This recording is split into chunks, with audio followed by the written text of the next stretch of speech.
Like, you've seen the commercials for chewing 5 gum. That's the only way that I can explain when you experience like what mixing is for the first when you actually start to realize things. You hear things. That's what it feels like. Like when you Zesty. Chunky! shout out Uncle Neville. Yeah. Oh my god.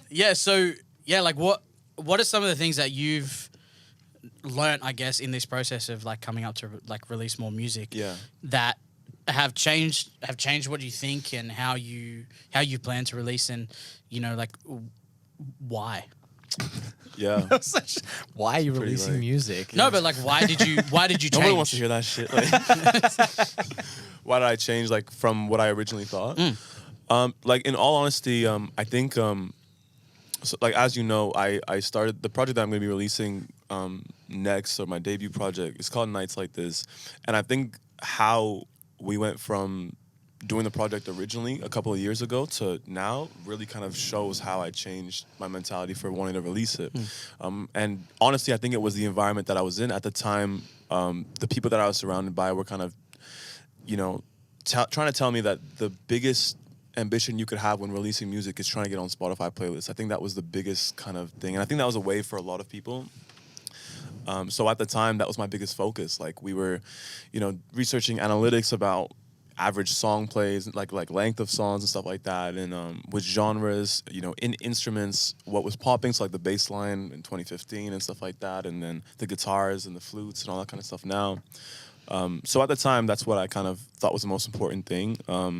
And once we decided to go back and rework the project and do something a little bit more ambitious and something that kind of pushed me a little bit harder as a singer and as a writer, and then pushed the boys a little bit harder as producers, I kind of started to network with some people who were a bit more ambitious with the business side of things and kind of had a bit of a bigger scope of knowledge when it came to these kind of things, and taught me about things like distribution deals in other countries and learning how to license your music out while holding the rights ultimately to the rest of your music, after the deal expires and whatever. So yeah, I think definitely traveling and working with other artists in other countries, that was like a really big one, because they were the ones that kind of put me on to, the possibility of getting other types of deals that didn't really take your complete publishing away or your masters away. So yeah, I think taking the development side a little bit more seriously and trying to like put out something that's a bit more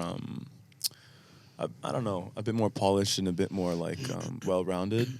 You kind of start to take the distribution side of things seriously, and yeah. So you've educated yourself with the business side of it. I've tried a lot lately. Yeah, I've tried to. I mean, like, I'm not gonna lie, it's the thing that I detest the most about music, and I'm self-managed. But it's important, right? Yeah, it's super important, and I'm just as creative as the next person, and I just want to say, oh yeah, I'm just about the arts and the crafts and whatnot.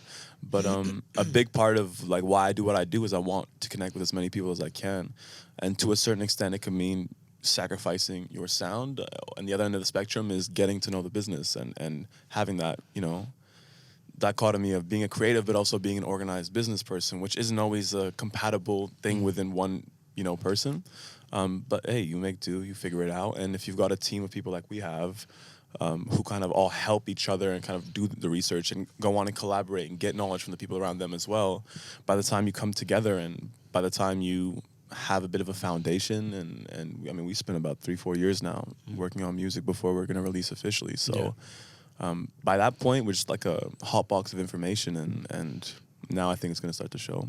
Well, I remember when I met you way back in, it was like you were really particular. This was a recount of what you were telling me. Yeah. How you guys were really particular with like a sound of even a kick. Like you'd spend like an hour and a half on a kick sound. Yeah. Is that what you do now, or are you finding it's like maybe not as necessary to think that deep into a small part of the sound, and you sort of look more holistically, or are you still that precise on every aspect? I think we're still pretty detail oriented. I think we're just quicker at it. I think we're a lot quicker, and I think we had a lot of chemistry when we first started, in terms of how we kind of worked off of each other, and every single one of us. So within our team, like as a little intros, Chunkyluv is one of the main producers that I have. Another one of the boys is called Markeda, who's also a producer, and our boy mixed by Mixtree Vivek. And so every single one of us. Shout out Vivek. Yeah, shout out Vivek. despite the fact that obviously I'm not a producer or a mix engineer and stuff or anything like that, I still try and learn the very basics so I know how to communicate with them a bit more efficiently and stuff like that. So I think every single one of us kind of does that with each other, and it kind of streamlines the entire process so that the people who are experts at what they do have trust from everybody else and know that when they're going to try something, it's not that feeling of, oh, is this artist going to like it? And I don't know, like, you're a producer. Do you ever get it sometimes when, like, you're worried when you get given a task or a beat to make, you have to kind of confine it to whatever the artist will like, and it kind of... Yeah, well, I mean, not so much that, but it's more like, oh, will the artist like this? Yeah. I find that a lot. It's like in the back of your head when you're making... Majority of my sessions, yeah, especially if it's a first session with someone. Yeah. And there's been no, like, clear... If we haven't really, you know, built a rapport and it's just like, you know, oh, hey, you know, like, I heard so-and-so and, like, so-and-so referred you, like, they said you're really good. Yeah. Can we get in and do a session? And it's like, okay, yeah, cool. But it's like, you know, you have to have those conversations where you get to know people and not just like, oh yeah, so what sort of music are you listening to? Yeah. Like, you know, what are you trying to achieve with your music? Like, what are you doing? Do you want to, you know, focus on, you know, being a star and, you know, like mainstream, you know, things like that, or do you want to develop a sound that's just you know, like there's so many different ways that you can take it. So can we talk about that for a second? You know how when people are giving you references and stuff like that, when people say, oh, this is like the music that I'm into, I think that's actually like, it can be just as confusing for a producer, because you could have a person, like 10 people listen to the same thing and say that they like the same thing, but will have different aspects of that reference that they'll like. So I know sometimes, like, this is when I'm talking to people about experiencing music and how much it has to do with your creative side. When you give someone a reference for, like, and I do it, and it messes with people, because I'll give someone a reference and I will not want anything in that except for maybe a little pattern in the drums or like a synth in there. But then you have these artists, I think, that are a little bit more constricted to things like vibe and mood and tones and stuff like that. Yeah. And it'll be like a lot less specific. Yeah. But I always find, I find like from my experience, people just kind of want to go for the vibe. But I think it'd be dope for people to like start to be a bit more specific and be like, yeah, like they experience music in a way that allows them to say, yeah, I want to take that from it. And I think producers are awesome at that, because, you know, things like sampling, and that's what it kind of entails, but songwriters are a little bit more confined. I think that comes in time as well. Like, you know, you can play a song to someone who's just gen pop, and they hear everything as one clump, whereas, you know, like they don't pick it apart. Yeah, you'd pick it apart, like, you know, same as like when someone who's got an experience of movie writing or like when you watch movies, you think about the angles and coloring. Without even thinking about it though. Like, I just look at it and I'm like, oh, that was here, the camera was there, they've cut it to this, like all in an instant like that.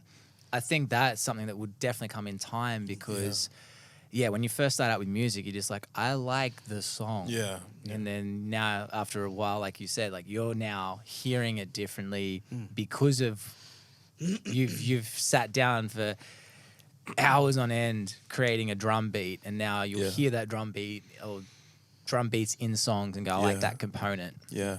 And it goes all the way. Sorry, it goes all the way up to things like mixing, things like.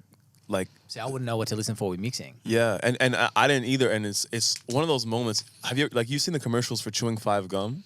That's the only way that I can explain when you experience like what mixing is for the first time, when you actually start to realize things, you hear things. That's what it feels like. Like when you just experience like what, and you realize how important it is, and like how much goes into like crafting the sound that you want. Those ads are the best. Oh my god, like the watermelon like juice, just like oh my god, that's like, what it feels like. Like isn't that Fisherman's Friend as well? Yeah, Fisherman's Friend, like the whole water, like, and you just get slapped with a fish. Yeah. Like that's what it feels like. Yeah, shout out Fisherman's Friend. Shout out 5 Gum and Skittles. And Sprite, they're holding down all the ad campaigns. Like, yeah. I want those people to do our content. That'd be mad. You know what I mean? That'd be expensive, but that'd be mad. Yeah. No, well, I mean, you know, like to that fact, I think it's, you know, just as important for the producer to know what questions to ask. You know what I mean? Because like, like I've had 4 different artists give me the exact same song as a reference. Yeah. Not all of them want the exact same thing out of that song, though. Right. Probably 4 different opinions. Well, that's what I mean. It's like, you know, okay, so, you know, so-and-so like this. It's like, well, what do you like about it? The guitars. Yeah. Cool. I mean, to be honest, it's a little bit different for me, because if somebody sends me a reference with a guitar in there, I know they probably want a guitar and like it's that. you. Because it's me. You, because it's me. And they're like, he'll be able to do this. Yeah. Other times it's like, it's like a list of songs in a reference playlist, and it's like all different. Yeah. Like they're so different. All the songs are so different. It's like, Like well, James Blunt, then like Well, yeah, like just different. 6ix9ine. Yeah. Oh, James 6'9". James 9. James 9. Blunt 9. What's up? And thank you very much for watching that clip. Now make sure to hit that subscribe button because I have a hot wife.